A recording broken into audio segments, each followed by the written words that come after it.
Welcome to the Podcast Editor Mastermind Show, the podcast by podcast editors for podcast editors. And real quick, I'm Jennifer Longworth with Bourbon Barrel Podcasting, and I'm a proud sponsor of She Podcast Live, an in-person gathering, the largest, in fact, of women and non-binary audio creators, storytellers, podcasters, and more. And it's happening this June 19th through 22nd at the MGM National Harbor in Washington, D.C. So if you're someone who's passionate about podcasting, if you're feeling a little bit overwhelmed by all the different choices, what you have to learn from whom and where and whatever, what you're going to do next, come to She Podcast Live, shepodcastlive.com. Check it out. Hope to see you in June. And below me, you'll find Brian Ensminger, and to my side is... I'm Daniel Abendrath. And not joining us this evening is Carrie Caulfield Eric. You'll find her at carrie.land. And we have a special guest today, Danielle. Yes. Yay! Danielle is from Kentucky like me, so that is why she's here. Well, not the only reason she's here, but that makes her extra cool. She's the owner of Octane Design Studios, a 13-year-old branding and identity firm based in the heart of the bluegrass here in Lexington. She's a podcaster, wife, mama of 3, lover of rustic Italian cuisine, chai, cosplay, Star Trek's Picard, and live MMA, and she is celebrating Star Wars May the 4th Day with all of us. Welcome, Danielle. So, I feel like we need to stop here and just kind of honor the fact that she loves Picard. Like, we could just take the show and move on with that. Right? Huge, giant Trekkie fan from birth. And I absolutely love the fact that even when we get to chat about the technical of things, I can always find a way to pull in a level of Star Wars or Star Trek. So you're welcome. Great. And Danielle's our special guest today because she reached out to us after having listened to our website episodes, saying she was talking back at the podcast as she was listening, and we want to know what she was saying to us. As podcasting is kind of one way typically, but we want to hear what you were telling us. Oh man, the episode was great. Like, can I just say, in fact, like the conversation, the lingo, the camaraderie, like all of that is just it's bubbly. And it's you can sing our praises all day long. We don't mind at all. If that was what you were saying, this is going to be great. Yeah. Well, what else do you like about us? Well, I was leading that into the next part, which was we could use some help in the website area. Yeah. And I definitely, I don't have all the answers. I love the fact that you all lead from that place, which is we don't have all the answers, but this is what has been working. And I love that I can kind of help if anyone needs that as far as like direction for what you want to best reflect the services and the people that you want to seek. So I'm going to jump to the should your prices be on your services page question. I'm just going to go right after that one because I'm still struggling with it. As an editor, I do not listen. And that's a big one because the world tells us that we should have some sort of base, right? Or a base comparison. So I can do a starting point figure depending on what type of particular service I want to aim for. So I love that. But the other part of that is, right? Yeah, going right for the throat, the jugulars. I really like the fact too that when we talk about listing our services, I push out those features, the cool parts of working with yourself, whatever that is. I know for Jennifer, it's going to be a bourbon tasting party. It's going to be maybe a bourbon listening party, maybe even like something in around I love Jennifer is like my go-to person for all things podcasting. So I love the fact that for Jennifer, that could be a very specific thing, but what works for Jennifer isn't going to work for Daniel, right? It'd be a little bit different. Maybe you're stylistically a little bit different. So when we come about looking at these websites, there's not like a generic, you have to have A, B, and C. It really can be more conformed to who you are and the brand values that you want to bring through your business. So I'm listening to this and I'm thinking, I just spent several hours last week finding an excellent plugin so I could put my prices back on my website and they don't look like caca poo poo. And yeah, so just What are you comfy with? Like, dude, what are you what are you comfortable with? I was comfortable without them, but I was told, hey, like let's do it, and that the research supported that. So I did it. It's been 2 weeks. It's too early to tell, right? Yeah. I give you a good 30, 60 days, maybe a full 90, just to kind of see if that would really give you a quicker turnaround, maybe in communication with clients, because they see your prices first, or they are able to at least access an ideal scale of what those prices Right. could be. I love starting points, prices starting at X amount of dollars. I think, Daniel, were you saying that before on, I think that was you. I don't remember. I know we looked at a couple websites. I think Jesse's had like a starting ad or whatever. Yeah, Jesse's And I did. think that's kind of like where I landed as far as like a good starting point or like a good middle ground. That way you don't have to like lay everything out, but you can get the starting point price to kind of weed out the people who like definitely can't afford your rates. Mm-hmm. Yeah. And to be fair, my starting point prices are definitely not the absolute bottom. I'm trying to get you in so I can sell you up later. Like this is what it would cost you, but we can talk about scope, right? Because if you publish once a week versus once a month, that's a different price. Absolutely. I love that you say that, because I think that's a really big part of building out what you want people to see on your website. Do I want them to focus on the numbers? Yes, to a certain extent. Yes, I do want them to think about that. But the focus on weeding out, finding your people is so important. To me, it's more important than the actual money they are paying me. I would rather have the value of a good client who may be in the mid-range of what I would normally charge, or in the range of services that we offer, versus a really, really poor client who pays me a ton of money to do what I need to do. Because at the end of the day, we can only take on so much. We're human. Even though a lot of times as editors, we're forced to kind of be little miniature robots, droids, if you will.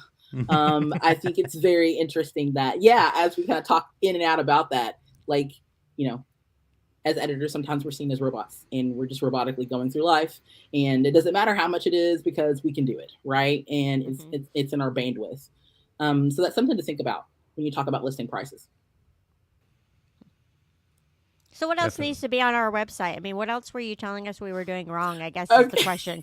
I really want to know this. You were listening, you were talking back at us. You really wanted to talk to us like in person about this, or, as in person as we go. I personally just enjoy the level of transparency. And this is something that I do see on podcasts, but not enough.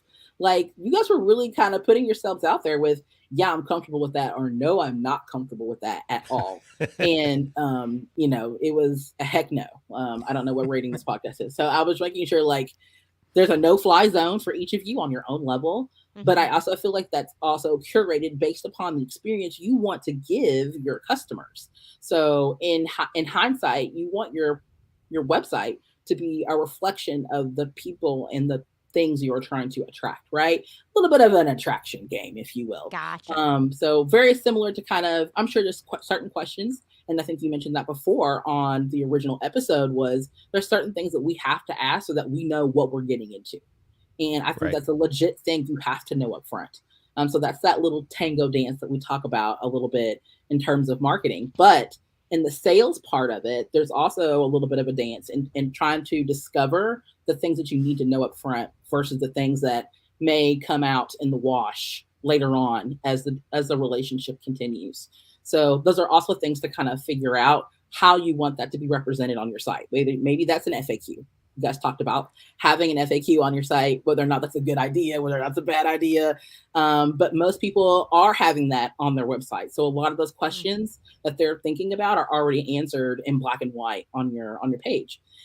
There's some other cool aspects that I feel like is kind of trending right now for websites. Tell us more. Yes, we need to know. Obviously, you guys have samples, your playlists, things like that you want to share. I am loving every piece of embedded playlist. Like that's like a huge thing that's not popular outside of podcasting, believe it or not. So I'm really enjoying that people are doing that more, but it's not necessarily samples of work. It's like my afternoon tunes, my morning wake up call, like playlists that you would normally see like on Spotify somewhere. Like you're trying to draw out a little bit more personality onto the website, and people are doing that through tunes, through music, through audio samples, and I think that's really cool. So maybe think about that as like a fun thing. Maybe not for the website, maybe it's for your newsletter, but that is something to kind of think about in terms of website. The other part that I really loved about the episode, and I was kind of like stomping my foot about, was whether or not to, how personal do you want to be? Are you putting your face up there? You're putting your business logo up there? What are the 411, what's the behind the scenes answer on on how close you want to be in proximity to putting your personal face versus a business logo out there. And I think that completely varies between who you are and what you do. If you're a podcast editor that's a little bit more meticulous, maybe you're focusing primarily in a certain niche. I love that Daniel focuses specifically on coaches. Is that correct? Mm-hmm. So I'm a quick learner. I love the fact that you were able to kind of find your niche there. However, for a lot of other people, maybe it's a free for all, right? I edit podcasts from comics to music to the news. And so it's really important for me to be open. But for some people, maybe niching down is the better option. So when I think about that, as far in terms of a website, I want to have all the things that are very popular or either somewhat trending in those specific niches. So that's really important too. For me, I'm a retro gamer. I'm a comic lover. So you're going to see me in cosplay pictures. You're going to see me in, fun stuff in and around that community because that's who I am. And I want to attract more people like that. I've got a couple of questions. Oh, sorry, Daniel. Go Bring ahead. them on. No, I didn't have. Well, I do have just one question for Brian. Yeah. What is the name of that plugin you found in case people do I'll have to look it up and send it to you. I don't remember. It was on Theme Forest or Code Canyon or something like that. But I'll find it. It was, I think, $20 or something. It wasn't much. Okay. But it's not terrible. I thought it looked pretty good. Yeah, it did. You should have with us. So one of the things that I wonder, and I think this goes back to all of the branding questions that you probably ask all of your clients, and so I'm not trying to get free consulting out of you, but it's Star Wars Day. This is where things get weird for me. So maybe not everybody knows this. I met my wife through an online dating service. Aww. And part of how that happened was filling out forms and providing information. And then, there was, in my case, 1,000 failed matches before I found the one that stuck, right? And so it was super grueling on my side, but that's neither here nor there. Part of what the value of that was that they had those questions that help you understand what you're looking for, if it's a good personality match, that kind of stuff. How do we approach that from a business standpoint and go, these are the things that I need to communicate, knowing that there's no form out there that says, hey, we're going to match you to the perfect client? Yes. Oh, I love this. Cool tidbit. I also met my husband on Facebook. So I relate to that, like figuring out what works.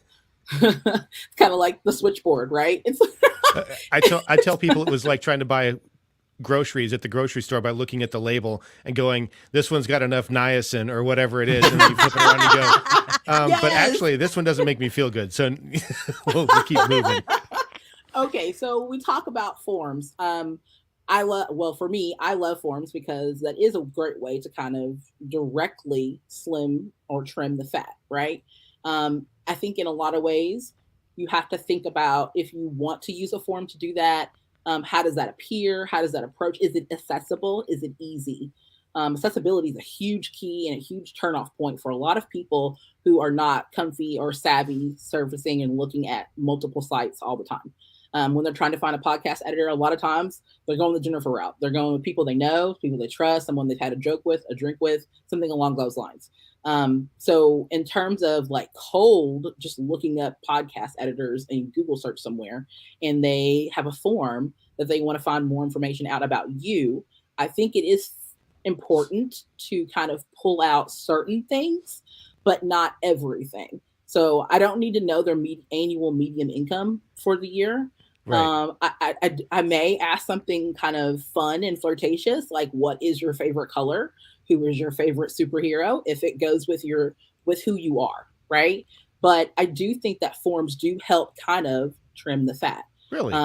Yeah, I do. I definitely have had people. I expect you to tell me to just forget about it. I definitely think it's a great way to weed stuff out. But there's certain times and places I feel like that can happen. Websites is one. Asking anyone for any service. If you're going to apply for a job, they're going to ask you the same questions. So I do feel Sure. like that's in alignment with what you are trying to do, which would be asking someone, hey, I need to know a little bit more information before we either hop on a call or maybe Mhm. discover more about the type of podcast services that you need. So knowing ahead of time for me, when I'm doing any type of consultation like that, it's, hey, what do you need? Is it podcast services? Great. Tell me more about what's the name of your podcast? What is maybe something you want to do with your podcast that you're currently not doing? Also asking them a funny question. Who's your favorite superhero and why? Sometimes that's not a required answer. I just kind of leave it base. Yeah. But it's one of those things that I do want to know more information about who I'm working with before they even get to my face. Nice. Steve JJ. has a question. Yeah. Yeah. Who wants to do Ooh. that? I'll do it. Oh, what would the negative consequences be for having a schedule a call button rather than a list of prices or having the podcaster fill out a form? Okay, so based on experience and a little bit of factoid knowledge here, schedule a call is a lot of times for a consumer to kind of format I don't know if I want to talk to this person yet. Just as much as we do it on our side, that happens on the opposite side too. So even though when they're seeking like services for podcasting in any way, shape, or form, sometimes it can be alluring to schedule a call. They don't want to make that level of commitment yet, Mm. but they are okay with looking at your prices and kind of knowing just the base information. I'm definitely more of an introvert, believe it or not. I know I'm all over the internet, but very much more of an introverted person. And I struggle sometimes, even with, do I want to take this call today? Do I really want to be people-y today? Even though we set our own boundaries and scopes of realm for that. But the negative consequence, I think, in some areas is too much pressure for the person to actually act on the schedule a call. I like that, Patrick. Patrick said, "I'd rather die than schedule a call with anyone." I love that. That's very, that's definitely me a little bit sometimes. I definitely struggle with that. Steve I, says, "Then you aren't my ideal client, Patrick." Well, since Patrick's an editor, of course not. I love great. that. So the follow up to that, so I have essentially like a schedule a call type thing. It's a built-in form. You go and you pick your date and time, and there's like a short questionnaire, but it's just like your name, email address, whether you want a phone call or a video call, and then like how did you hear about me? And my idea was to keep it as simple as possible and not like overwhelm them and give them an excuse to not fill out the form with like having too many questions. And the idea that I'm toying with now is like keeping that and then like a follow-up email being like, thanks so much for scheduling a call. Just more information to make the most out of the call. Like, here's a list of questions that I have for you. Is that like asking too much, or like what are your thoughts on that? I really think that really depends on the client. And I feel like too, it depends on the gamut of what you're wanting to bring people in. If these people are already comfortable doing this particular, questionnaire a little bit in between, then that's where you would want to go. But if you also feel like you're maybe putting too much on the client ahead of time, then that also is a little bit luring to them to like, okay, if I have to do all of this just to talk to you, maybe I don't want to, go that. So you do have to kind of mind what's on brand for you. If you're already showcasing to coaches that you're a likable person, that you do your job well, you're already showcasing all the features and bonuses without actually giving them that sort of thing, then I think that is something you can continue to do. Just in my opinion, like when I have people ask me a ton of questions in a questionnaire, I love questions, by the way, just so you know. Like, people ask, I'm like, yes, let's talk about it. But I love being able to answer questions. But if you're the person, sometimes that's not that. No, let me put it in an email instead. Like, I don't want to necessarily have that one-to-one.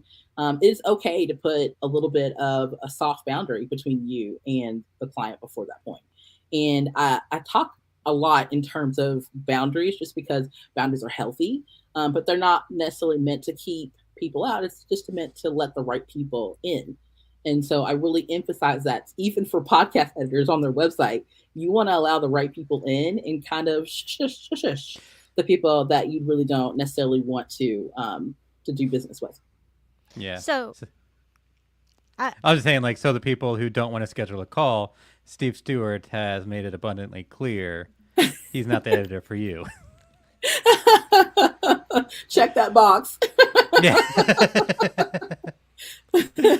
So Steve replied, for what it's worth, I haven't lost much time to people scheduling a call who weren't worth the chat.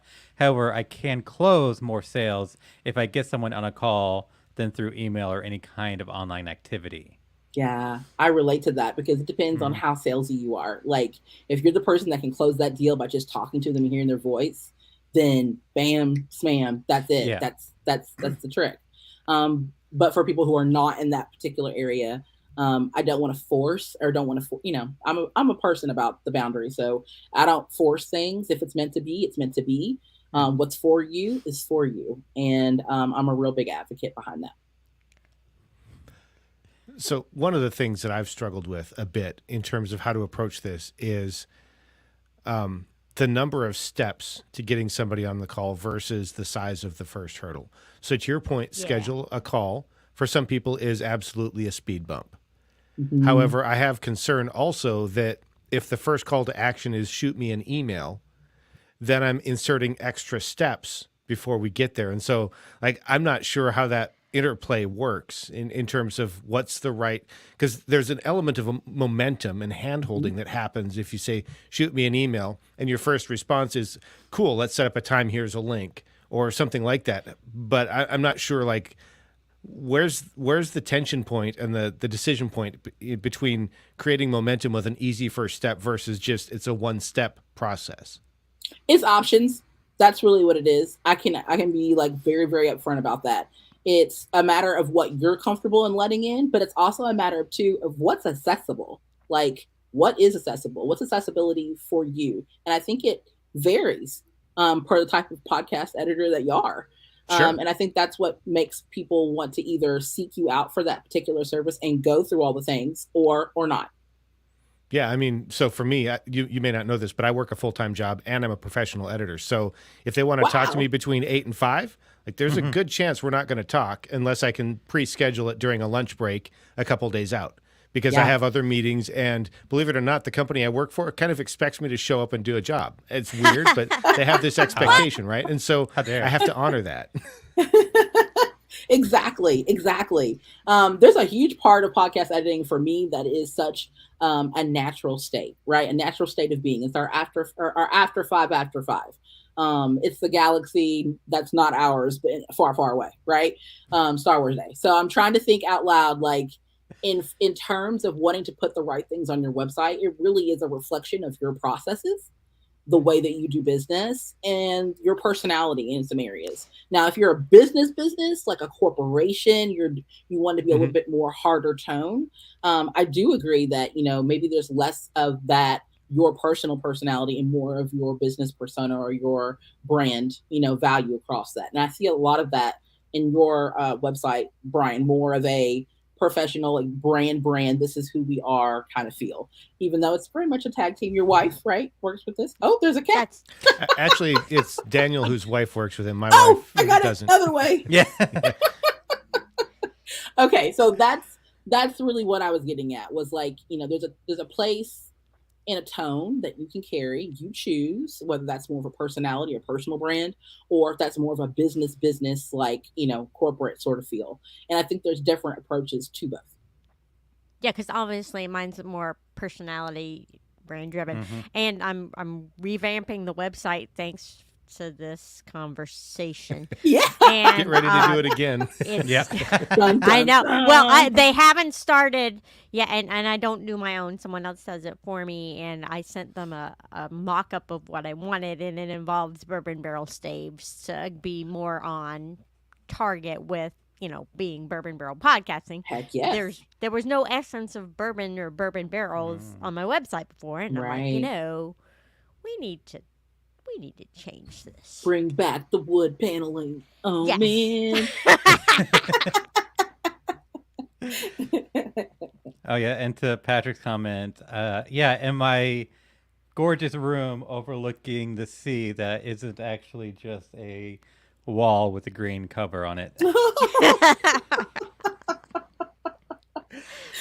So I do want to add in kind of a thought that I had about ways like people can contact you, because I think if your website is doing its job and attracting the right people, as long as your website is accessible enough, they'll find a way to get in touch with you. So I think like the most common thing is people scheduling a call with me or a video chat. Patrick, don't worry about or yeah. But also like I do have contact form, and I have like throughout my website like send me a message, that kind of thing, and have plenty of people over the years send me an email when they have like a question or they want more information. So for somebody like me who would rather like chat back and forth on email before I commit to like talking to somebody, like my website allows for that. People send me a message and we can chat that way. And for others that want to hop on a call right away, it's easy enough for that too. Yeah, this is very much a McDonald's, situation. Have it your way. So That's not McDonald's. That's Burger King. Oh, oops. Sorry, guys. I worked at McDonald's when that was coming out, and it was a thing. We started having to make everybody's sandwiches just the way they wanted them. It was a mess. The customization. How dare. I know. But definitely in thinking like in terms of a little bit of a buffet, you can't cater to everybody. So if you're really into the realm of, all things Italian, then stick to the cuisine. I think it's really important that once you find what works for you, to keep at it. I think that's what helps build more people, more interest into wanting to visit your site. And I love the fact that I think Jennifer at She Podcasts last year, you did the coasters with the QR code on them. Is that right? Oh yeah. So I absolutely love that, because that is it's a personal item that you can give to someone, but it also is a direct contact to knowing more information about what you do and how you do it. So to be on, I kind of stole that idea. Don't kill me, but I only use it in small areas. You're not the only one who's stolen that idea. People ask me where I get my coasters all the time, and I send them my affiliate code. There you go. I love it. But yeah, we do gamer tokens in the same light. So I think that it's really cool to be able to find someone that actually is really connected to you in a way that makes them want to know more about you. And I think the website is the place to do that. Of course, social media is going to be around forever and ever. And with new things like AI and things along those lines, we're finding more tools and accessibility ways for us to connect with each other. But I still think the website is still the essential place that you own to actually connect with other people. So I just want to keep that in people's minds as well as we lean on other things to entertain and bring people in through social media and whatnot. So with my website people, their idea, I told them on the front, I'm like, I don't know about this putting my prices on. It was right after our pricing conversation. I'm like, they put my prices on. And, we're almost grocery. Yeah.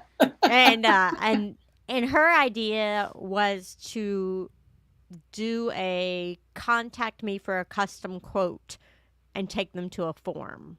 So there's a schedule a call button on there, and then there will be like a custom quote button somewhere instead of just because I change my prices every day depending on who I'm talking to. I can't. It's one of you said that you hold yourself accountable by putting them out there. Yeah, yeah. And then today I'm like, oh, it's this much, and then I went and looked up, and I'm like, no, crap, I just cheated myself out of $50 again because I didn't. I kind of wrong number. what I tell a lot of people who work in any type of technical business is, in regards to pricing, always is you need to have more than one option, and more than one way to display it. So when you look at, like, I don't know, I'm trying to think, engineers' websites, when you're looking at other technical print shops. I worked in a print shop for almost a decade, and I learned some amazing things in and around printing, mass printing, any type of printing. And what I learned is that they don't list their prices always up front. They always have a customization form, or click this button to customize, things along those lines. So that's a great alternative to not necessarily listing your prices up front. Again, starting at a starting point would be great so that people can at least wrap their minds around that. But having that custom quote where people can actually put down their customized thoughts, and then you can reply with your own customization. Okay, you're getting some questions here. So Yeah. Okay. Patrick first. Thoughts on maintaining your own site versus someone else doing it? He says, I love my professionally designed site, but I don't have as much control over it now. And since I'm the one who brought up that I can't design a site to save my life, and when I get control over it, I ruin it. So that's why I have someone else do mine. Thank you. But what do you think, Danielle? Because I design sites for a living. I know. I was gonna say. Not biased at all. I know, right? I'm like, So yeah, everything I've made for myself, for my network, it's been by my hands, or at least gone through my desk. So I do encourage people, if you're not comfortable with web design, find someone who is. If you are not, it's the same thing with podcast editing, right? People come to us because they're not comfortable editing their podcast anymore. As editors, we do that. We take that leverage off their backs and kind of take it on, right? They become our little Padawans. I love that we can continue. Thank you for everyone who gets my puns. Thank you. I really encourage people to do what's in their lane, right? For me, I am very gifted at creating websites and podcast editing and graphic design. And I'm very comfortable with going from Star Wars one day and completely Picard the next. I'm okay with all of these things, but this is within my own realm, within my own lane, what I'm comfortable doing. However, that might not be comfortable for everyone else. So really, I would lean on, if you are comfortable to learn, then give this a good maybe. But if you're not in a wheelhouse of already trying to learn something new, if learning new things are really hard for you, don't. Trust someone else who does it who's already doing that really well. Yeah, so like my personal story is I struggled when I first wanted to get a website, because I know how to design websites, and I'm very familiar with WordPress. I know I can do it myself, but I'm not so proficient at it that I can just knock it out without any issues. And so after several months of me struggling trying to create my website, I finally just hire somebody to do it for me. But then I know enough to maintain it on my own. Mm-hmm. So, and my response to Patrick, as far as having somebody maintain it or doing it yourself.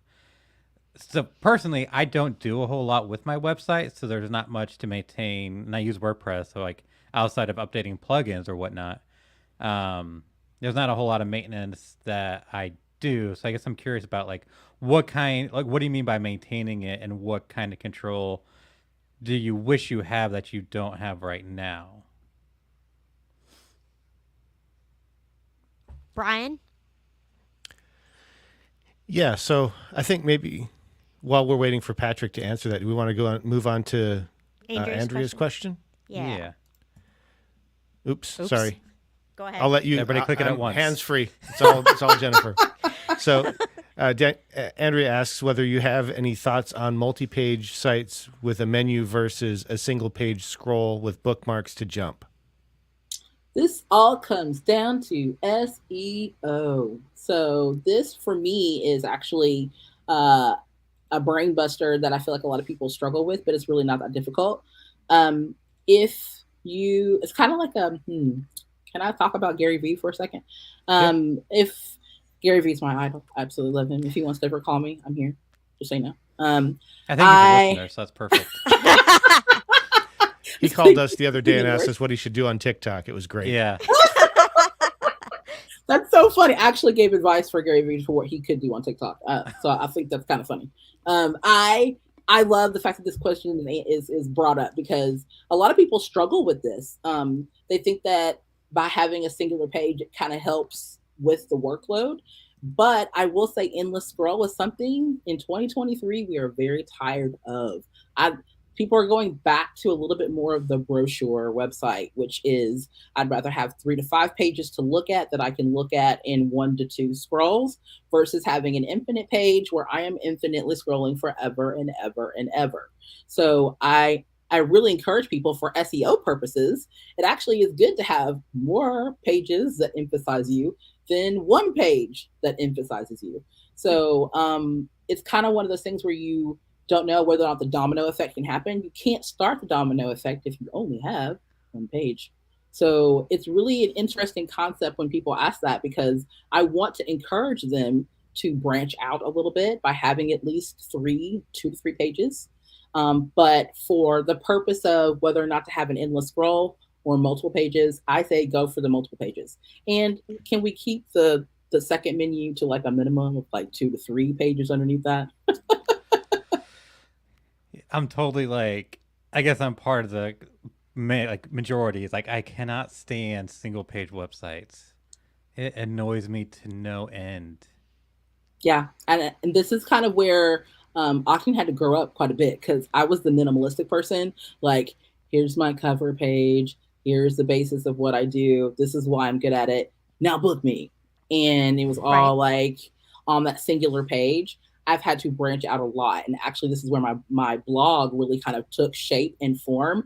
So now that I'm able to have a website that actually showcases the main nuggets about what I do, they can have a deeper dive and go into like more category topics like products, like top shows that I care about, or even ways to help them manage podcast editing and how we can help them, all those type of things. So the more that you're putting out there, it's the Gary Vee concept, right? The more we produce, the easier it will be for people to find and allocate and know more about us. And it's a very true moment, to be really honest. We talk about that even in terms for social media, for podcasting. People say, stick to 1 or 2 good mediums you're really good at, that you really want people to connect with you with, and then branch off. And I'm saying, drive that car off the lot today. Really just focus on all the areas as much as you possibly can, get in a good system of doing it, and then start really busting out the level of content that you want to put out in specific channels versus everywhere. All right, back to Patrick. He has come back about his website. The editor is way different, and there are things and instructions I have not to touch certain parts of it. I'm one of his first clients who's not hands off, so it's been an adjustment for both of us. Rules about image sizes, etc. So that's where the issue is. Mm-hmm. Yeah, it's a tough balance there between wanting to have a website that you love versus one that you can actually adjust as you need to. Maybe you can get like a part-time tinker pass where he like gives you X amount of like window, like only between 8 and 2 can you touch this website Monday, Wednesday, Friday, and then all it is your hands off, can't touch it. And on like a clone website that you can make sure it works before you roll it out. He says blogging is where I started, so I struggled to get my site to look less like a blog. That's why I had it redesigned. Yeah, that's a different look totally. Mm-hmm. Yeah. Are you guys using I'm just curious. This is me just asking. I know you guys mentioned like Divi. You guys mentioned like the page, the editors that you're using in some areas. Is anyone how do you guys feel about Elementor? I use that a lot for clientele and whatnot. So on a personal level, I've never used it, but it's just another framework, right? It is. My opinion is as long as it's a framework that I can understand, I don't mind having somebody else that designed it or something like that.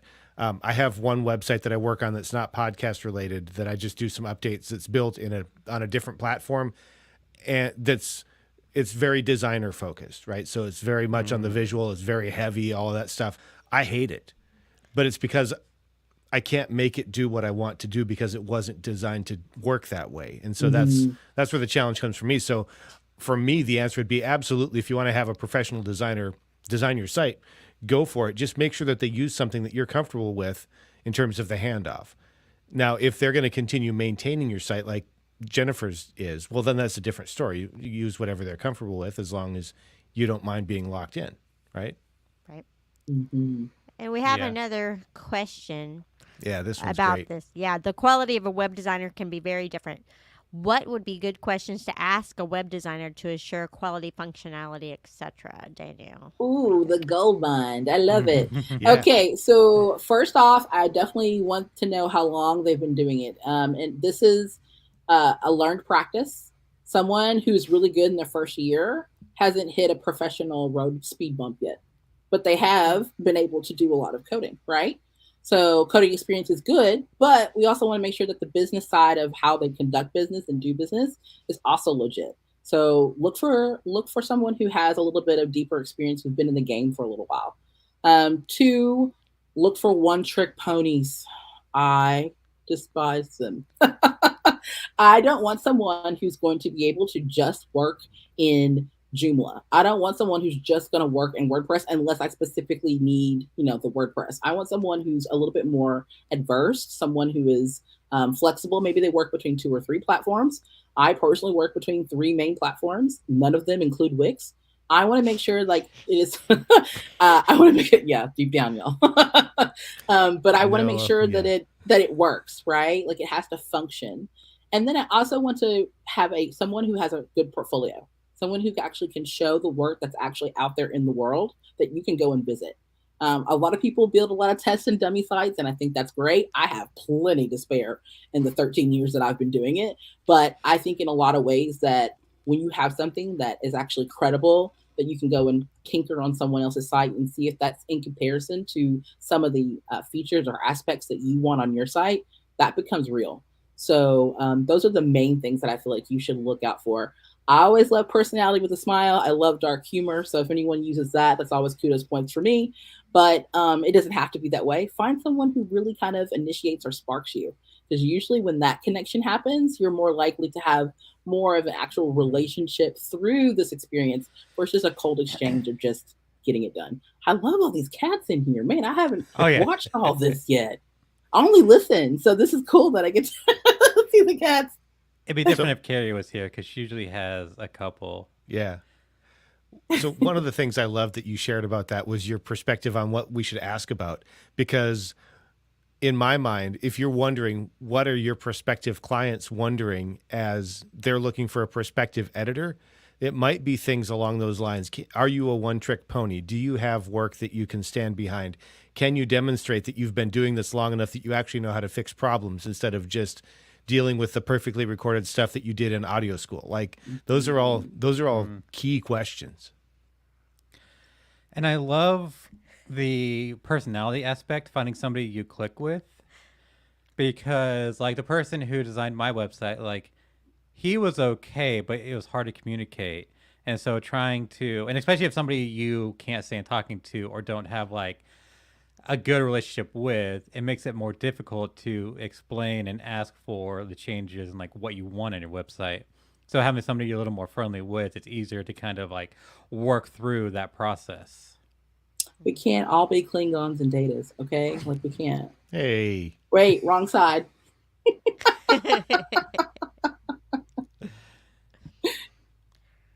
So we have another question. Oh, actually, before we get to that, Okay. I do want to another thing that popped in my head when you were talking is you said you work with a couple platforms. So like so people that maybe want to do it themselves, what are like your recommendation for platforms to work with? Off the top of my and which ones to avoid? Sure. Wix. Yep. That was easy. I can do that. Weebly if you're really after some things. But I do love working with WordPress. I do love Squarespace. I do love even Kajabi. I mean, those are some really top wigs that I feel like I'm very adverse in. That takes a little bit of learning, especially Kajabi, if that's like something that you see and you see that price tag and you're like, I don't know if I should invest on that level. We're looking at dropping 3 Gs real fast. But I think it's very admirable for people who are wanting to take that leap and say, yes, I trust someone who's very skilled in this area to do this work on my behalf. So I definitely love WordPress. I love Squarespace. I have definitely done several things hand coded by hand. HTML5, get out of here. I know, right? High five. I've gone all the way to the early parts of designing, all the way to more intricate parts. So I do like WordPress, Squarespace. Those are my top two. Kajabi would be a third option if your pocketbook is up for it. I have a bittersweet relationship with Kajabi. Obviously, I mean, people who are just listening can't see your face, but when she said Kajabi, you had a It went visual down. reaction. Yeah. Okay. Side tangent. I've been working with WordPress since like when they still were primarily a blogging framework. Kajabi. My biggest gripe with Kajabi is there's no like clear formatting button. So whenever I copy and paste from like a Word doc or something, and you go look at the HTML, you have like all this unnecessary code, and it makes things look weird. So alternative is to like paste without formatting, and now you got to go in and like fix everything and put all the links back in. It's just like it's one simple function. Yes, would completely change my perception of them. I completely agree with that. That's a fair assessment. I've had some clients that try to do it by hand and say, okay, I'm going to rebel against this decade plus years of your experience and kind of wiggle it out on my own in 45 minutes. And they usually come back, usually within a week or two, and say, their tails behind their tails tuckered in there. Yeah, you're right. I shouldn't have tried this on my own. Can you help me? And I get that. And then you've got the people who actually are trying to, learn something new. And because they've not experienced something else before, this is their new. And this is, they kind of precondition, right? Or recondition in some areas. And I think that can also be a learning experience too. But I completely agree. If you're old school, you've been doing it since the very beginning, and we're going back to, the Matrix almost. And I just feel like this would be a difficult challenge for you. So it really just kind of depends on your learning curve there. But I do tell people all the time, if you're looking for just quick, visual, friendly platforms, WordPress obviously is a definite go-to, and so is Squarespace. Yeah, of those two, I think that Squarespace is probably the one that's a little bit more newbie friendly. I definitely, at least my experience has been that WordPress is way more powerful and extensible, but I really don't care that much for Squarespace, so I never found out the limits of what it can do either. Yeah. Oh man, I mean, like the SEO compatibility alone with Squarespace. I think that was one of the cooler features when Squarespace first came out. That was like their big push was, don't worry about the SEO as much. We've got your back.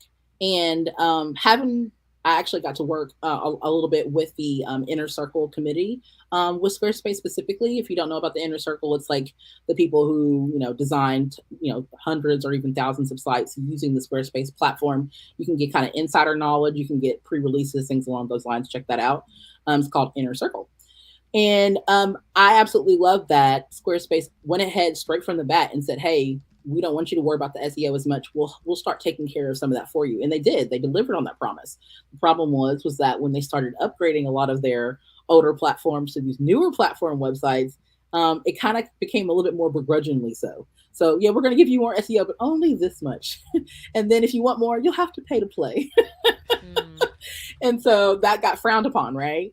So I think they did lose a little bit of their early audience in the beginnings of Squarespace when they made that transition. But now, for people who are just looking for quick, easy, I just want to type in a couple of answers to some of these questions, that is a definite go-to for people who are looking to just get started, either building their own podcast website or even creating a services page for the services they do in and around podcasts. Yeah, I definitely agree with Brian that Squarespace is a lot easier to use. And another thing, it's impossible to break your website with Squarespace compared to WordPress. WordPress is really easy. You install one wrong plugin, or you accidentally try to make an edit and end up deleting a client's entire website. Like, Now, this is the beauty of working with hosting providers who can provide up to the minute 24-hour 7 service. So I'm grateful for people who are not GoDaddy fans. I'm a GoDaddy fan. I've been using it for years. We're partners with them. We love the ability that we can in one click restore something that happened 5 minutes ago, 5 hours ago, 5 days ago, within one click, all within less than 10 minutes of us logging in. So I do like that accessibility feature. Other sites, other places have done that as well, but I just personally love having that accessibility through GoDaddy. We've been using them for 8 years, almost 10. Yeah. All right. I hit the button. Yeah, so I wanted to hit this one because it is worth noting that with WordPress, there can be a lot of hack attacks. So just be careful. In fact, one of the sites that I manage, it's not actually my site, but I manage it, is dealing with that right now. There's been an uptick in hack attacks. I use some security protocols that I have in place. And so I'm literally on this call, I'm still blocking IPs because it's bouncing from the Netherlands to China to whatever, right? That stuff is happening. But what are your thoughts, Danielle, in terms of what tools we might use to protect ourselves from attacks? Absolutely. I use SecuriScan. I love being able to use SecuriScan. How do you even pronounce it all the way? I even asked their customer service. How do I pronounce it? Is it SecuriScan or SecuriScan? Like I don't know how the letters come together. Anyway, I absolutely love using them. I use them for malware purposes all the time. There's also there's another one on top of my head. It cannot come to me, but I will share it with you. I use WordFence. I'm not sure if that's what you're. That's one I've heard of as well. I personally do not use it, but yes, I've heard of plenty of other people who are developing WordPress websites who use that as a base for malware protection, anything of hacking, things along those lines. So I encourage people do their homework. There is some innate things that naturally come some from your hosting provider in regards to making sure you have scans on your website on a daily basis. So that's also something to think about, depending on wherever you are, whether you're with Bluehost or GoDaddy or Namecheap, whoever. I think, yes, thank you. I think this is the one that we were talking about before. And I don't even know, is it It's a virus die? Mm-hmm. Virus D? Okay. Yep. So this is one that I personally use, and I definitely can guarantee that this is top tier. So I absolutely love to that even when we talk about malware protection, that people are aware of it, because a lot of people still build their websites thinking, my hosting has it, but really hacking is just going to continue to elevate over time. So this is something that you should be very aware of and taking the proper steps to protect your website. Thank you. Facebook user has a good comment. If you have your own domain for your website, it's always good practice to use an email like hello@your-domain instead of Gmail, Hotmail, Outlook, so you can market your domain instead of Gmail and look more professional. You will need your email hosting though, blah blah blah. Yes. But mine breaks sometimes, and Carrie broke her email once. Oh too, man. so sometimes it's a challenge, but I love my business Gmail. I've never stopped ever using it, so it works out great for me. That's linked directly to my domain. I don't have to worry about, and for my team, I have a team of 6 women across 5 countries. So it's really important for me to make sure that everyone has singular working emails. Domains are working together adversely in the universe. So I think it's really important. For me, this is a no-brainer. Like, I love being able to have that type of security. Gmail has not failed me yet. Sorry, Carrie. So one of the things I'm wondering, as we think about websites, right? Because we've talked about maybe some design elements and some of that stuff, but I think there are some of us, me included, who are wondering, like, is my website really working for me or against me? If you were going to go take a look at somebody's website, what are maybe a couple of things that you would have them look at to go and maybe try to self-diagnose some things before you start taking the next step? How fast does your page load? That's usually the number one indicator. And what's a good, is it like less than a second, less than half a second? What's your target? I would say anything on 2 seconds. I mean, Okay. that's really, to be honest, 2.5. I hate to say even 3, because sometimes even the third, it just kind of bogs down from there. Um, I really tell people, like, if it takes too long for you to say then it's doing too long. Like, it's taking too long to load. So page speed is usually my definite go-to as an indicator if something is not working well on your website. The second one would probably be if you're on WordPress, what are your plugins? Like, you're taking a look at plugins would be the second area that I would look at on the back end, just to see if that's something everything's compatible, it's working for you. You wouldn't believe how many times, even though we say like auto update, sometimes Yeah. it doesn't necessarily auto update, or something happens in between the last update and the current update to where it drops, and then you're just stuck and doesn't refresh at all.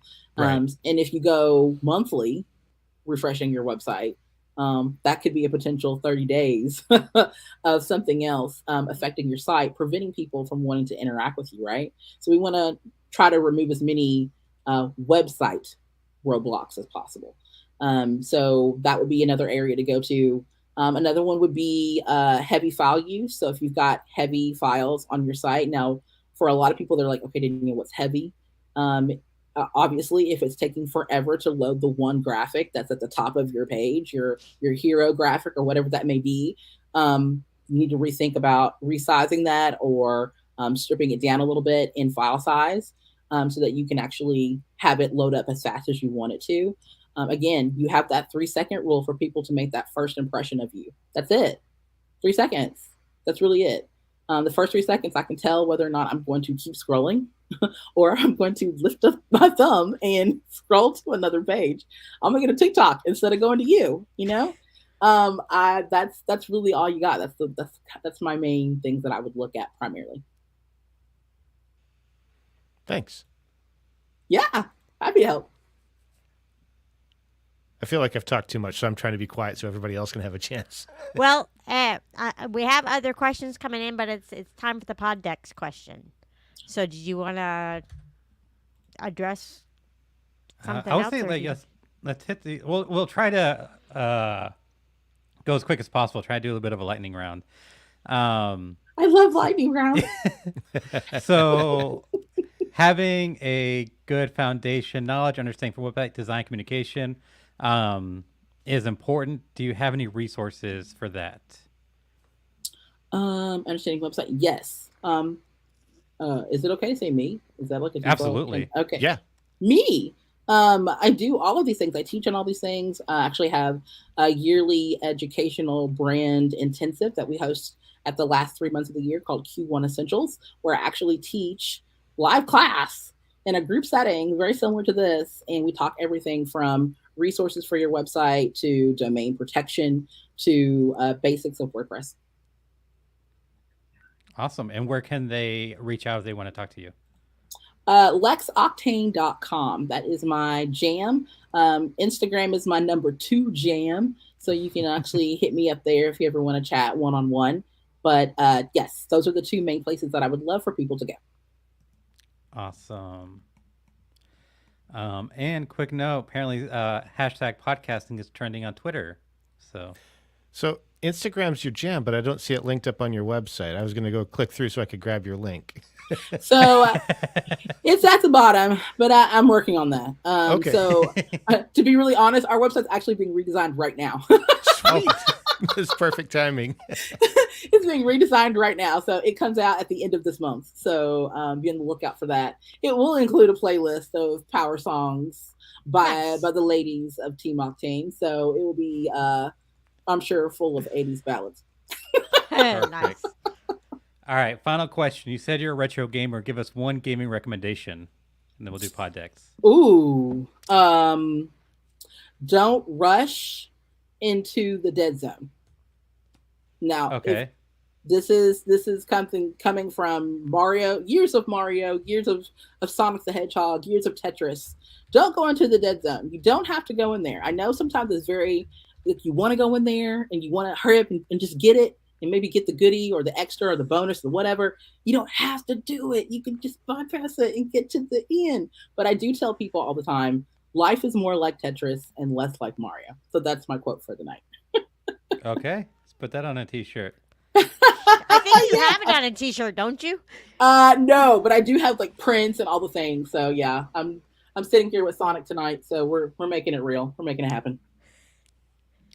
All right, so Danielle, give us a number between 1 through 5. Normally Brian does that, but he's given me the privilege of doing the Poddex question tonight. Ooh, okay. I'm gonna pick 3. Okay, perfect. If you could send a message I think we've done this before, but if you could send a message to the entire world, what would you say in 30 seconds? Oh shoot.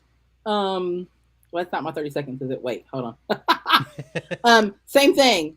Life is more like Tetris and less like Mario. There you go. I love it. Don't follow Blue Yeti.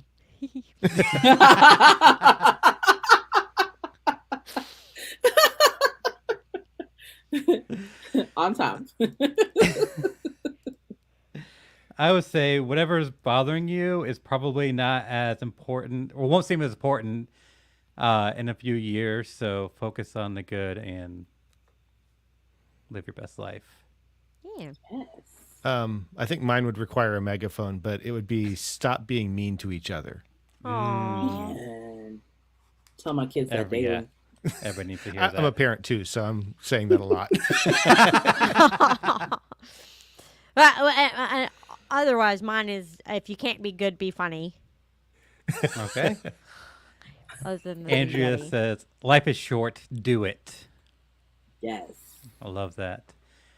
If you haven't answered the question, feel free to leave it on our website. You can just go to podcasteditorsmastermind.com, find the episode number 76, and leave a comment on that blog post. Patrick says mine is Be Good Children, which is good because he is a teacher. So I'm sure that's probably something he says on a daily basis. And Mikhail says Be Kind, which I think, yeah, we need Right more on, of. Steve. Thanks, man. Yes. Steve says, thank you, Danielle, in the voice of Yoda. Much I have learned today. That's good. You didn't do it in the voice of Yoda. I mean, I can't do you didn't Yoda's even voice. I can try. barely do Brian's voice. Danielle, can you do the Yoda voice for us? Oh man. I knew you were gonna ask that question. I haven't had enough to drink. Okay, that's fair. That's fair. Fair. We won't make you. Well, if So, you want to be, Daniel, if you want to be a guest on the show, just do exactly what Danielle did. Go to podcasteditorsmastermind.com/be a guest. Fill out the form. It sends us a message, and we will be in touch. And this is whether you are an expert like Danielle is and have incredible insights and information that you want to share to the community at large, or if you are struggling with something in your own podcast editing business and you want the advice of your colleagues. It's all the same. Fill out the form, and we would love to have you on. I'm Jennifer Longworth with Bourbon Barrel Podcasting. You can find me at bourbonbarrelpodcasting.com. New website coming soon. And I'm Brian Ensminger. You can find me at toptieraudio.com. And next to me is Daniel Abendroth. You can find me at rothmedia.audio. And who's above And you? our special guest. Oh, I'm Danielle with Octane Design, and you can find me at lexoctane.com.